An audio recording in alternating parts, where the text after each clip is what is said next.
I'm Matt Friedman and joined by Chris Smugala. We took a couple of days to recuperate from that Johnny football and Browns catastrophe Sunday against Cincinnati, and now we will have our first ever film breakdown. I know that everybody's getting sick of looking at our faces during these video blogs, so instead we'll let them watch some film of Johnny football. I'm not sure what's worse, Chris. I don't know. They were both pretty bad. Nice slugs and all, but Johnny came pretty close to being just as awesome. Yeah, he was. It was very disappointing. Everybody was excited for Johnny Mania. I see that you're still wearing your Johnny football jersey. I'm not sure why you haven't thrown it in the dumpster already, but good for you for still trying to support Johnny football. Well, thank you. I mean, it's just one game. He's the quarterback. I was happy we did it. I'm still going to support him because I mean, you can't go just off of one game. I mean, as bad as it was abysmal. However, he does have 2 more games to hopefully right the ship around. And I think this weekend will definitely be a good test, too, because Carolina's defense is definitely not as good as Cincinnati's, in my opinion. So I think there's something, especially with the offensive line, too. They played a horrible game as well. This game is a perfect chance to redeem himself this week. So. Yeah, and hopefully we at least can watch the game. I'll be there in New York with you. Hopefully we can at least enjoy it for longer than basically one quarter. That was it. I mean, after the first quarter, that game was over. I know that you said you went to B-dubs there and that everybody was, well, you left by the end of the third quarter. I know that by halftime I was barely watching the game anymore, and that's just not any fun. I don't care who's playing quarterback. It was brutal. No, yeah, it was a watch. I only had it on actually, and I kind of why that bad game was. And to make it even worse, the place full of Steeler fans on top of it, so I was definitely getting ragged on the entire game. So they're everywhere. It's just infectious. Hopefully someday people will say that about Browns fans, because right now there are Browns fans everywhere, but it's not something that's as easy to detect because the Browns have been so irrelevant. But once the Browns start winning, I think people start realizing, wow, the Browns are everywhere. Browns fans are everywhere. Yeah, and it's up there. I mean, one Browns fan in there, he's supporting it, but yeah, being surrounded by people, Steeler fans, which was actually great. It was kind of like double entendre where, oh my goodness, I just want to get out of here anymore, basically. So. Yeah, that was awful. Well, let's go to the film here. This is we'll pull up the film. We'll look at some of Johnny Football's plays, and I mean it's pretty cringeworthy. I know that it's really not something that anybody wants to watch again, but you know we're gonna watch it. So. I may want to tell the viewers before, viewers may be advised during these, but we're definitely going to show them and hopefully give you some keys to see what went wrong during the first start this season. So. Okay, we're going to first pull up. This is the 3rd down and 1 for the Browns. This is their first drive of the game. They had just run twice for 9 yards. So first of all, I don't know what Kyle Shanahan's doing here. The Browns have 5 wide receivers spread in an empty backfield on 3rd and 1, Chris. Yeah, I don't know. It kind of looks like a play out of Varsity Blues, if you remember. It looks like the goofy at the top of the screen, and I don't know why they're trying to spread him out, but yeah, Kyle Shanahan's play calling was horrendous, I believe, the entire game, and this is just a pure example of it right here. So. Yeah, so we'll run the film here as you see the empty backfield.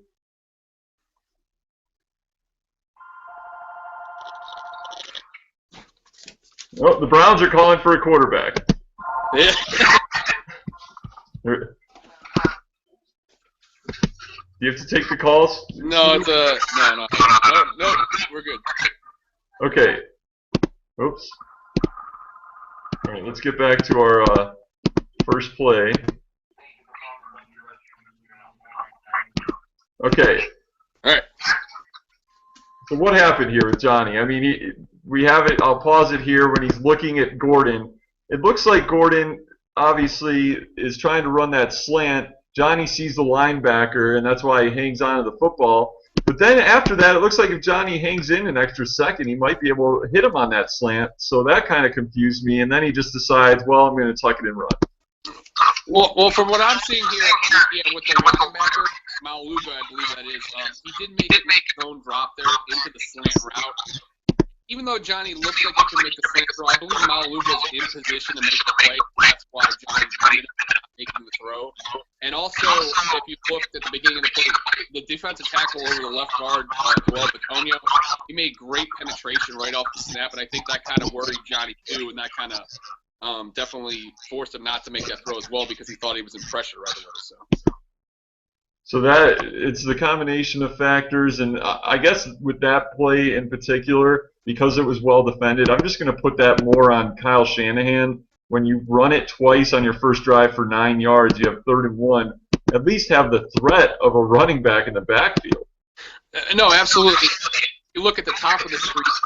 It's basically 4-on-3 on top, so Gordon's not open on the flat route. Johnny's pretty much to the right there. He has nobody else to throw to much, and he has no choice but to tuck it and try to run the football. Okay, so that's our first play. That was right away, right there. You could sense things were starting to go bad. That was obviously after the Bengals had already taken a 7-0 lead, and I think Twitter at that point was all, I know Tony Grossi tweeted, what the heck was that? I mean, it just didn't make any sense to have that kind of a formation on 3rd down and short when they'd run the ball twice successfully, and then it doesn't work out. So that's a first play in our breakdown. And now here's the second one. And this is another problem that is both Kyle Shanahan and Johnny football. This is a 2nd down and 13. It's on the 2nd drive of the game. And Shanahan likes to call the read option. He wants to use Johnny's feet, obviously, to his advantage. But the problem is it doesn't look like Johnny's comfortable with read option because really, as much as people talk about it seeming complicated, it's really simple. All Johnny has to do is read the defensive end here, which is Wallace Gilberry, number 95, who's circled there. All he has to do is read him. And if Gilberry's bearing down on Johnny, he gives the ball off. And if he's bearing down on Isaiah Crowell, then Johnny can hang on to the ball and run off left edge, or I don't know if there's a pass option in there. But Johnny just totally blows this read. You can take us through it, Smooch. Basically, you got right ahead there. I mean, yeah, you do see Wallace Gilberry bearing down right away. I mean, I don't know if the fullback there could make the block on Gilberry. Maybe Johnny thought maybe he might pick him up coming off the pull block there on the right side. But I mean, yeah, it's definitely a wrong read, especially with Vincent Ray, the outside linebacker. Looks like he's 5 yards off the ball. I'd rather take a 5-yard gain in that situation than get stuck in the backfield by a defensive end for it looks like a 5-yard loss. So. Yeah, and there's just a huge gap on the right side, and you talk about Agnew, but it looks like, I freeze the video here, it looks like Agnew's letting the rusher go free. I mean, that's the whole point with the read option. You let that rusher free off of that left edge, and it looks like not only the offensive line let him go, but Agnew wasn't paying any attention to him either, and he went straight for Johnny football. So it just looks like a play where, Johnny will hopefully learn it with experience, the read option, but I remember in preseason he didn't look comfortable running it either. Yeah, and I watched him a little bit. They didn't. I know he ran that air gun off. They didn't really run the option that much. It was more Johnny making plays with his off of like broken plays for the most part. So yeah, it does look like you're right that he is a little scared running the read option. Maybe with more reps and more time. With the NFL, speed is greater than in college too. He can learn that making the right with that play with the running back in the future will hopefully be better. Yeah, hopefully it's something that if he gets more comfortable with it, then it can be a successful play, given next year if he is a starter, he has a whole training camp to go through it and really learn it and understand the reads. But like I said, I mean, it's really a textbook, pretty simple play. It's just one man you're reading, and that's just a play where he simply blew the read. No, I absolutely. And, again, I would take a 5-yard gain a loss in the backfield. And it was just a terrible play call overall. I mean, the play looked like it might have worked, but I mean, Johnny's decision making in that situation just totally ruined any chance of having a game. Right. Now here's the next play, and this is 2nd and 10 early in the second quarter, and here's a play where Josh Gordon is going to get wide open, and Johnny I don't know what happened on the throw here, but he throws way behind him, He was late to make the decision, and we saw this happen throughout the game, just, looking like a rookie, late to make his decision to throw it, and the yellow line there pointing to where that's where Gordon's heading. There's a ton of space there in the middle of the field, but instead Johnny throws it to that red X, which it's one-on-one coverage on the outside, but he lets that safety get back into the picture to break up the play. Yeah, from what I was, I mean, right off, they ran a blitz off the left side too, and I wanted to say that the nice pick up on the left guard by picking that up kind of gave Johnny a little bit more time too, which he should have been comfortable making this throw. With Gordon, another thing with Manziel too, it looks like he was locked on Gordon the entire time, and he let him with his eyes, so he didn't really play off the safety at all. So the safety was right there to make the play too. As soon as the ball was thrown, as you saw two people right in the screen. And then the last thing I noticed here, and I don't know why Johnny didn't see this either, the bottom of the screen there's one-on-one coverage with Patrick Jones on that post route, and the wide receiver is wide open, and I don't know how. Yeah, that's a good catch here as you watch the bottom of the screen.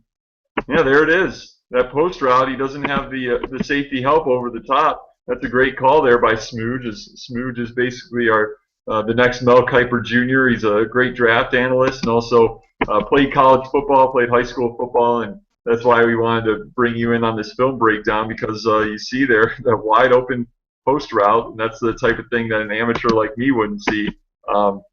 So certainly could have been a much bigger play, but then Manziel throws it behind Gordon. And the last thing I want to point out with this play is just right here, this looks like the time where Johnny should be gearing up to throw the ball, but then he takes kind of that extra hitch, that extra split second right there it looks like is kind of what costs him. He just doesn't get the ball out with the urgency, and that's something I saw again and again watching the film. No, you're absolutely right. He pump-faked on plenty of his throws during the game. I had to do double take sometime on the screen because I thought we were watching Brandon Weed as long as he was throwing holding the ball in the backfield before getting rid of it. Weed in his back. Yeah, that really is a great analysis. I mean, it's sad to say it, but Johnny on that particular play and with some of the ways that he hesitated and kind of bounced in the pocket and clutched the football, like that right there, I mean, that kind of looks like Brandon Weeden-esque. Yeah, and we'll see one later that I definitely took a look at one of our later plays.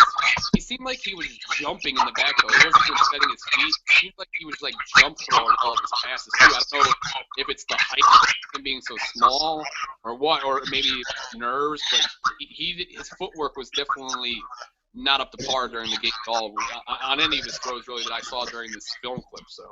Yeah, and that's really illustrated by this play because this was just 2 plays after the missed throw to Gordon. This is terrible, really, to Andrew Hawkins. He throws late again, and this time he really floats the ball out there because you look right here, there's Andrew Hawkins. He's about to break wide open because Josh Gordon is running the deep route there, so he's running off that safety coverage, and it's just going to be Hawkins underneath, matched up against Drake Kirkpatrick, and he's breaking right now. He's broken wide open. That's where I froze the film. He's about to break wide open. The ball should be out now, but instead, let's see where the ball actually comes out from Johnny. Just how long it takes to step up and make this throw. And I was just looking at him here. Again, he got moved to Mitchell Schwartz, who had an atrocious game. Kind of put Johnny off smart. He should have thrown the ball right there, as you said. But look at him. He pump fakes again. He has to move and then take an extra hit to make his throw, and I think that's what cost him on this interception. And again, it was like the Brandon Weeden ball pat. Let's see. It was right before the throw. Let me get back to it. Right there, that little extra pat, just that split second is the difference between a nice completion for a first down and having the ball intercepted. So it wasn't only that, but then the way he threw the ball kind of off balance, falling to his left, that ball hung in the air forever. I mean, look how much room Kirkpatrick is able to make up. I mean, it's a great play by him to drive on the ball, but there's no excuse for that for the ball from the NFL quarterback. I know it's a long throw, but that hung in the air way too long. Yeah, Matt, I believe you and I could have made an interception on that play as long as that ball was in the air. And another thing I've noticed, too, is, and this goes with Kyle Shanahan's play calling, that Hawkins throw, that looks like the only option he has. A lot of these plays, too, it looks like Johnny only has one option to go to. Gordon with the streak route, he's double covered. The safety breaks off once the ball's thrown. And then everything else underneath looks like it's taken care of right away, too. So, I mean, you got to put fault on some of the play calling, definitely, because Johnny in a lot of these as well only had one option to go to, and that's looks like why he had his eyes locked on that guy too. Because if his first option wasn't open, there wasn't really anybody else to go to. Yeah, that's really a great observation too. I mean, they had Gordon covered deep; they had double coverage out there on him, so the throw had to be to Hawkins. But so it's a mixture. It's the execution plus the play calling equals disaster for the Browns. Because, like I said, I mean, Hawkins was wide open when he was at the left hash. And just look at where this ball is intercepted. I mean, it's close to the sideline. That's a long way. That ball should have been probably thrown out towards the numbers, and instead it ends up all the way on the other side of the numbers. Yeah, it was a poor throw by Johnny. The big thing there is the pump fake I think cost him on that throw there. Now, here's where you talk about the happy feet. This is the play I think you were talking about, because this was his second interception. It did get called back, and you could say, well, the ball was off Travis Benjamin's hands, but really it was a poor throw by Johnny. He was feeling the pressure. Again, the offensive line had a bad game. We talked about that, but he still had room to step into his throw, and instead he kind of slid back and threw it, and then you could see the second, I want you to watch this, the second he lets the ball go, he jumps in the air knowing, oh shoot, I let that ball sail, but that's just because he didn't plant his feet and step into the ball. Yeah, and it's only a 3-step drop. It looks like here it's a slant route by Benjamin. There's no need to jump in the air and drop your feet. It's pretty much 1, 2, 3 throw. I don't know what Johnny's thinking. I mean, if you look at the start of the play too, one thing I think looks at it again, it's Mitchell Schwartz throwing the Olay block on Carlos Dunlap out there. If he would have held the ball that time, we might have saw Johnny go off the field after that play because Carlos Dunlap had pretty much a beeline to the quarterback pretty much. So. Right, and yeah, again, that's the challenging part. His offensive line had a poor game, but at the same time, look at the way his feet, he just opens up with his feet there, and that's why the ball sails. It's just like a pitcher. When a pitcher stops driving into his pitches when it's getting later in the game, he's getting tired, and he doesn't really rotate through his pitches, the ball starts sailing, and here is where the ball sailed on Johnny. And it was intercepted by Maluga. Obviously, it was called back due to a penalty, but still, just another mistake on really a simple throw. Yeah, notice with the feet there too. A lot of quarterbacks you see when they make a throw, their body turns with the throw. Johnny looks like, for the most part, he's standing straight headed instead, just throwing like a pitcher, like soft. All right, so now we'll go to, here's a great play. Believe it or not, we have a couple of great highlights to show you at least the little bits of hope that Johnny delivered in this game. This is a throw that's going to go to Josh Gordon. Johnny has an unblocked rusher coming at him, which again, the fault of the offensive line, just letting this pass rusher through unblocked, totally unblocked. This is a play-action rollout. He's rolling to the left, so his backside wasn't protected at all. Here's Josh Gordon, obviously, who's breaking open, but he has the rusher bearing down on him, and here's a throw. He doesn't get time to step into this throw, but he does a heck of a job to deliver this ball on target to Gordon. No, you're absolutely right. This one I can't really blame the offensive line for. If you look, it's basically 7-on-6. The play call was horrible. You don't roll out right into a blitz. With Johnny being sure as he gets more time, he might to a different play off the that was coming. But yeah, if that was Hoyer in the backfield in this situation, I believe he would have been dead to rights. Hoyer doesn't make that throw. You're right. It is a great play by Johnny, just showing some of the characteristics he can bring with his feet and his quick decision making there. So.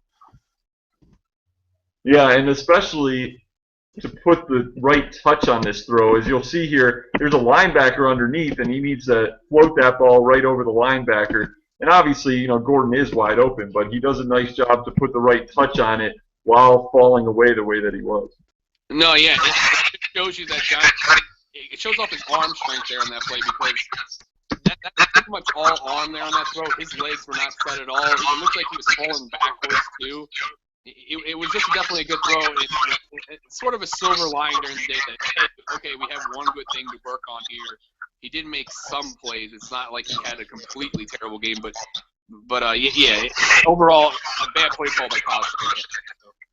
All right, next play is another great play by Johnny. This is what people love about him, his ability to run. And this looked like a design run. Johnny kind of made a quick pump fake, then took off running. Obviously had a huge lane, but then he comes up here, and Reggie Nelson, the safety, is going to come up and try to make a play, and Johnny completely breaks his ankles here.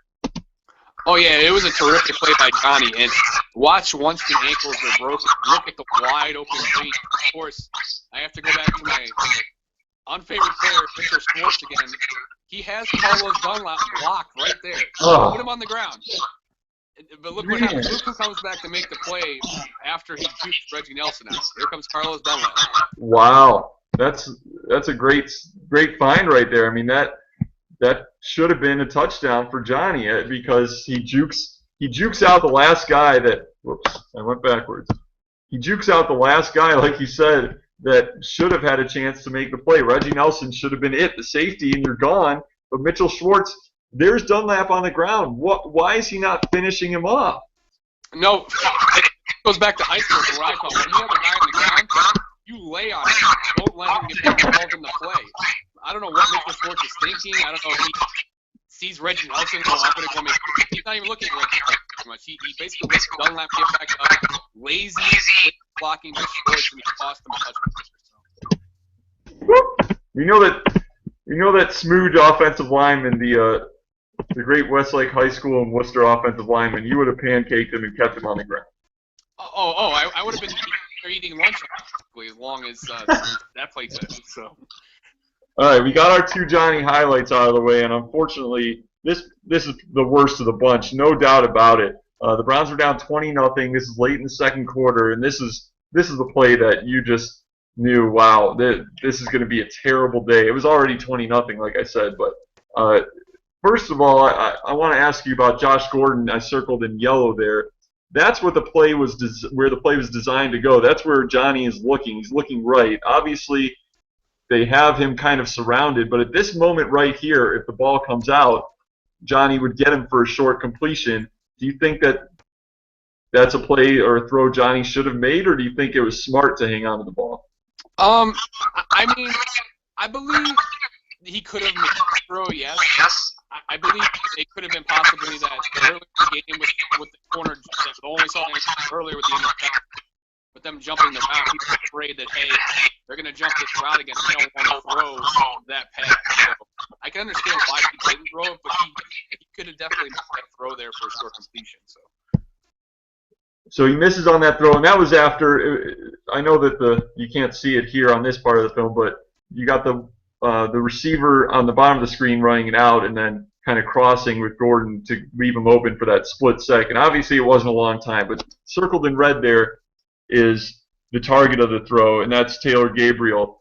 So his pattern's taking a while to develop. He's got two defenders there paying attention to him. So here's where Johnny starts to drop back in the pocket. Gabriel's still trying to get open. Now he does, nice job. He scrambles away from the pressure, and now he sees this is where Gabriel has his hand in the air and saying, "Hey, I'm open." Only this is a nearly impossible throw, and Johnny basically. You remember playing the game 500 growing up? This is what Johnny does with this ball. Oh, yeah, it definitely fails. And from what I saw, he held onto the ball way too long. That throw should have been out beforehand. But even though he looked like he's open, in the NFL, again, this isn't college. One step means you're still covered most of the time. Two steps you're open, one step you're covered is what the analysts in the NFL always say. So, I mean, yeah, he had no shot on this throw. But one thing I did notice, too, right after we saw the Gordon slant route get covered, Jordan Cameron's running wide open across the middle of the field. I don't know how he missed him. He was running a post route right across the middle of the field. Here, we'll watch for it. Where is that one? Is it? He was right at the hash marks. when he makes his cut right below Hawkins, where you have him circled at, right below him there, in between. There's a linebacker right next to him. Okay. Watch him post across the field. He's wide open. Oh wow. Yeah, Johnny just didn't see it. Yeah, he was nobody in sight there, and then he steps up in the pocket, and at that point he's about to get covered. But this is there's just no excuse for making this throw. Like you said, I mean, it's the NFL. He's got to throw it about 30 yards in the air, and you're trying to put it to a spot in the middle of the end zone. There's defenders on each side that can converge, and the fact that he was throwing off his back foot, this is the true definition of a gunslinger, the way that he threw that ball, just leaping in the air and chucking it up there for grabs. No. And again, he'll probably get better with repetitions, but he's got to know this isn't Rice, this isn't Tulsa anymore. These guys get paid because they're the best who can play the game, basically. So they're gonna get to the ball there with the speed that they have. It's not college anymore. That's a throw you can't anymore. So. Yeah, just no excuse if if it wasn't there, like it wasn't. If you didn't feel he had Josh Gordon, if he misses Cameron, that's one thing.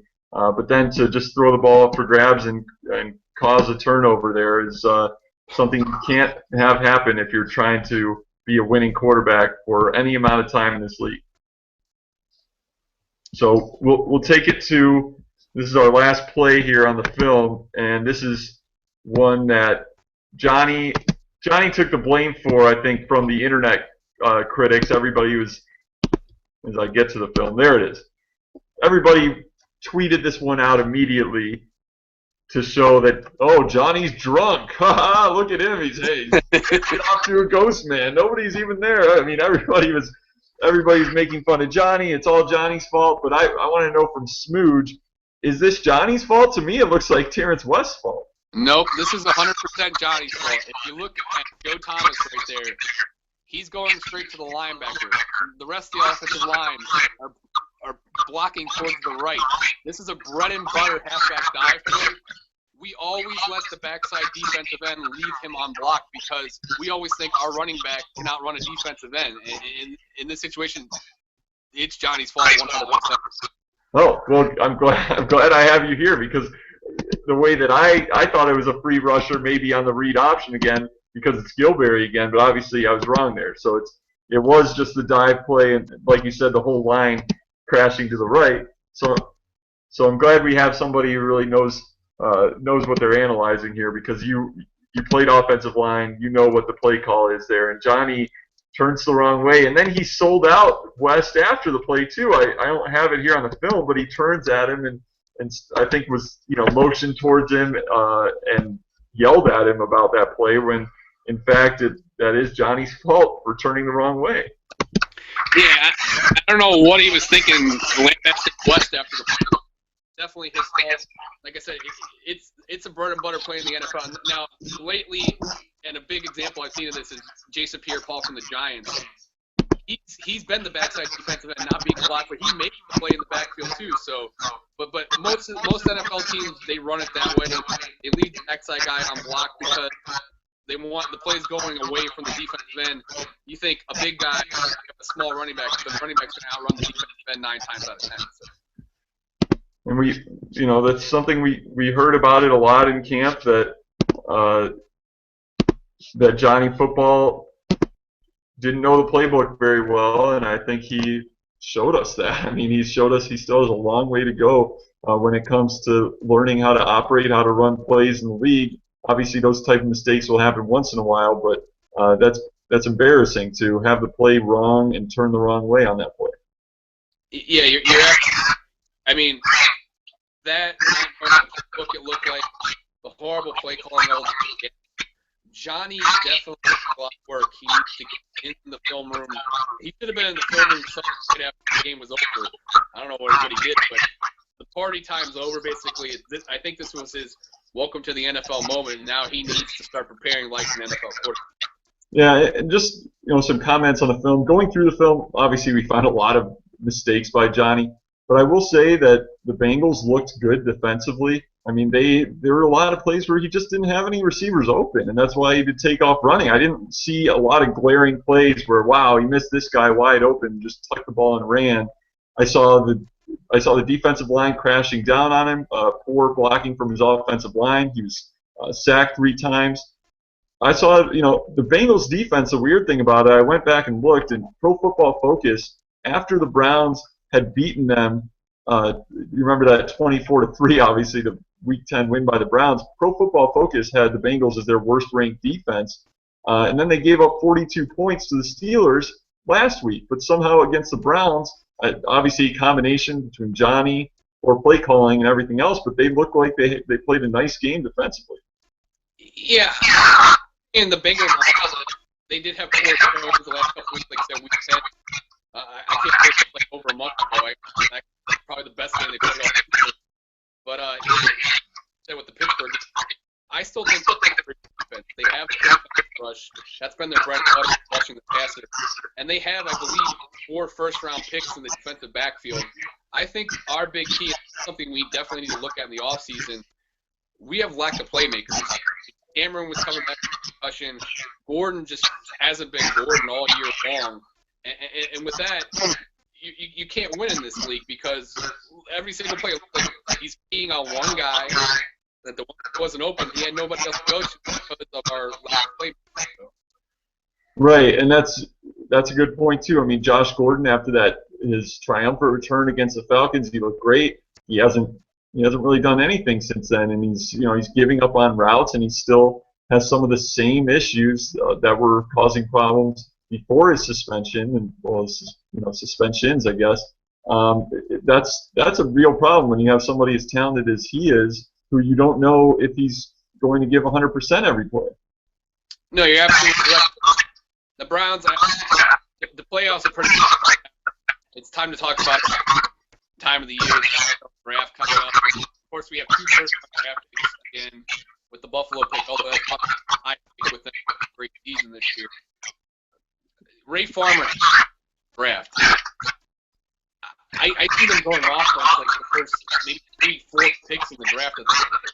That's the offensive side of the ball is something we definitely need to improve on because the defense, it's shown it's been good all season. Injuries hurt us the last few games. Deshaun Gibson going out. Hayden, that was a big loss. He covers AJ so well, even though AJ didn't have a great game overall. It was more the run defense. And that's kind of been all season. We've been allowing rushers to rush pretty well on us, actually. But the offensive side of the ball is definitely a big thing that needs to be addressed coming up in the offseason. So.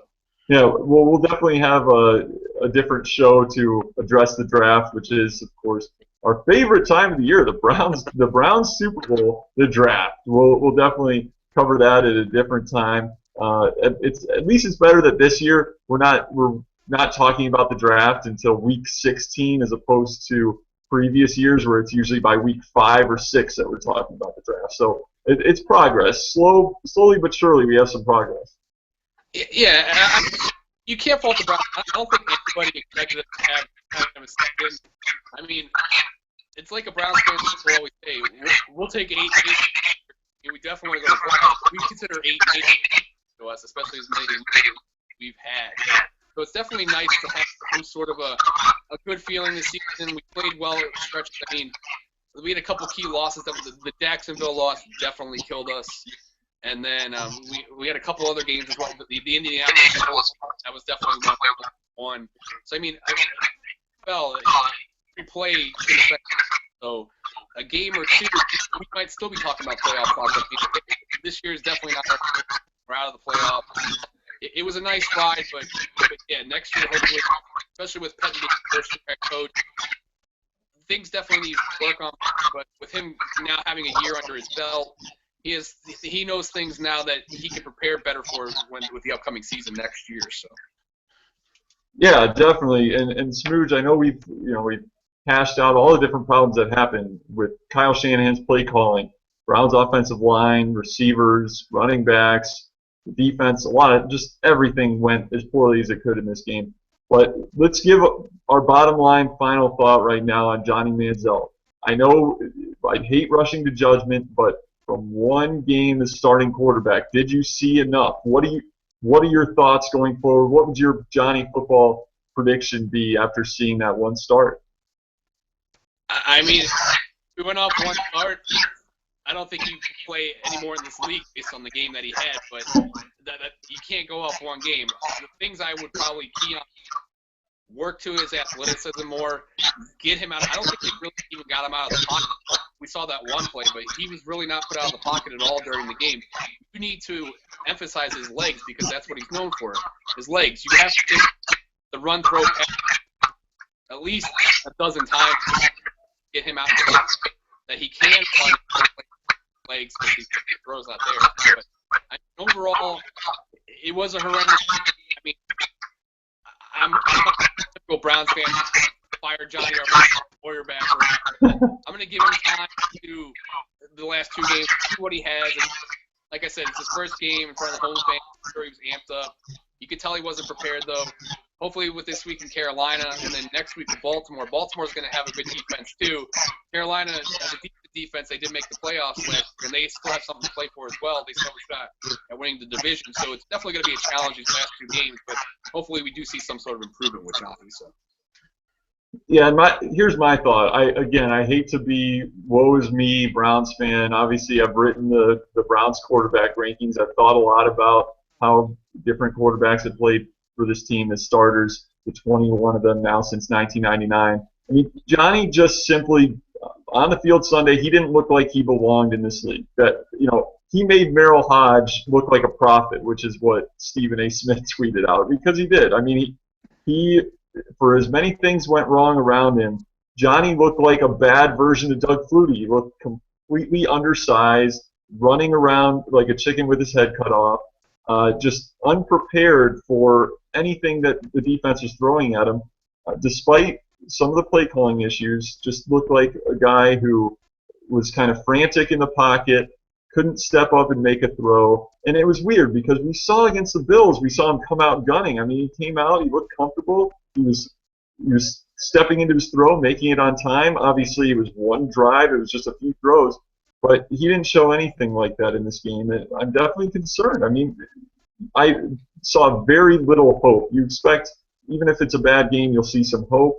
With Colt McCoy in his debut in 2010 against the Steelers, he came out and he showed us some hope. He didn't win the game, but there were a lot of good things to take from it. And obviously, we know, Colt McCoy didn't work out. He's with the Redskins now. Robert Griffin III starting, and he's injured. But so that it doesn't really say anything about Colt McCoy.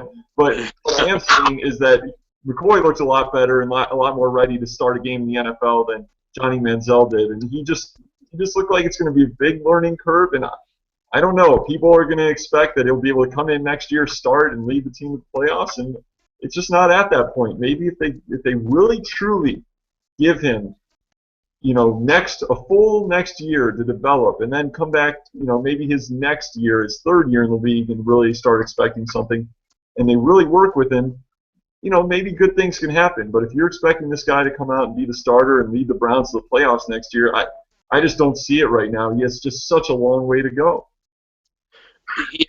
I agree with you. I don't give him much time at this point.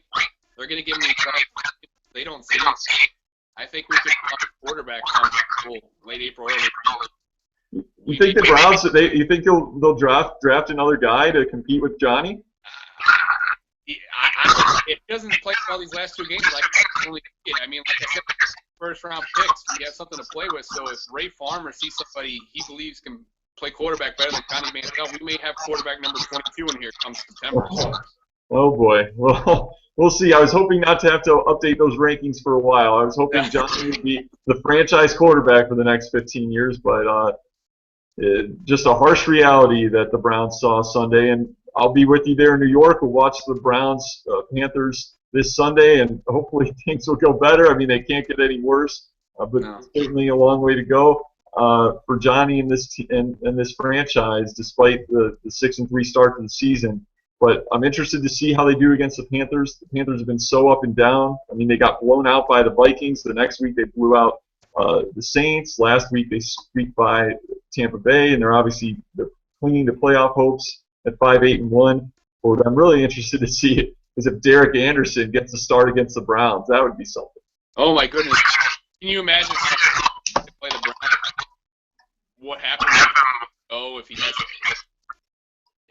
he has weapons either that as our old Ohio State player Billy Brown come on lately, and he also Kelvin Benjamin and Greg Olson, but it would definitely be like to see for Browns fans the old guy who gave us our last win record in 2007 against the guy everybody prophesizes there in Cleveland. So Yeah, that would be interesting. I mean, they don't know about as last I checked, nobody's sure if Newton will be able to play at Sunday, but that would certainly be interesting to see that match. It would at least add some excitement to what's just obviously we're excited to see Johnny play again, I guess, but we're playing out the string again. I don't know if you saw the tweet I sent out, but the Browns now, they haven't won a game in the final 3 weeks, weeks 15 through 17.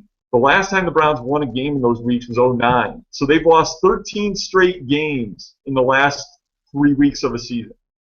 oh my goodness, I think I did see that tweet. Horrendous off my head, but guess what? The losing so bad. We're just so dumb by noticing. Right, you're not even paying attention to these games, but at least there obviously is something to watch for. Hoping for a better game from Johnny, and maybe we'll see the vaunted DA against Johnny football matchup. Well, Chris, this was a lot of fun breaking down the film. Hopefully everybody learned a thing or two from it. I'm glad you could help give me some new knowledge as well, because I still have a lot to learn in my film breakdown. But thanks, and I will see you tomorrow. All right, I'm looking forward to it. I'll see you tomorrow. We're going to explore the big city. So. The big city, the Big Apple, and we will maybe we'll wear our Browns gear around so everybody knows that we're Browns. Absolutely. Go Browns! Go Browns, folks.